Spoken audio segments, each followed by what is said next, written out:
I finally finished my first book of the Trans Rights Readathon, so let's talk about it. The book that I read was Something Wild and Wonderful by Anita Kelly, which I read an e-arc of on my phone. Usually I am not a fan of reading ebooks, but I had such a busy week this week that really the only way I managed to get any reading done was on my phone, so needs must. So the book follows two men, Alexi and Ben, as they travel up the Pacific Crest Trail. They don't know each other, they meet each other on the trail, and they run into each other a few times, and they're both like attracted to each other. Alexi, though, has come to this trail kind of to say goodbye to his old life. He grew up in a strict Russian Christian family, and when he came out to his parents, they disowned him. And so he's kind of dealing with the grief of that and trying to let go of this old life that he had and become a new, better version of himself. He's quiet, he's shy, he struggles to talk to people, and so he spends his time on the trail alone up until the point where he meets Ben. Ben is super extroverted, also comes to the trail alone, but he meets other hikers and ends up hiking with them, and that's when he runs into Alexi. He's with these other people, and then he keeps running into him, and he ends up choosing to stay with him rather than continue with these hikers that he'd met. Ben is also there in a way to find himself. It's an adventure in between kind of phases of his life.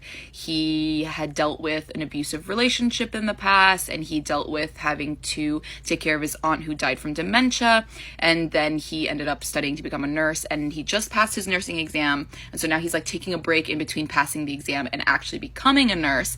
And so both of the characters are in this kind of transitional moment in their lives. It was a really emotional and tender book, and I didn't expect to like it as much as I did because I am a city girl through and through. If there's one thing that sounds horrific to me, it is the thought of hiking, let alone hiking for thousands of miles. Like the smell, just like thinking about the smells, oh my god, could never do that. But somehow this book managed to convince me at several points that maybe I do want to do it. I don't. But like maybe I do. I definitely don't. It's written in dual POV, third person, so just as a heads up, because I know some people are picky about that. Overall, the story was very sweet. I think I would give it, I want to give it a 4-star, but I think I'm actually going to dock like just a little bit, so like just below a 4-star, because my one qualm with the novel was that they said each other's names in conversation so many times. Like it would be one conversation and they'd say each other's names like 20 times in one conversation, and it took me out of the story because like that's just not how people talk. If I'm having a conversation with another person, I'm not going to say their name in every single sentence, and that's what the characters did a lot of the time.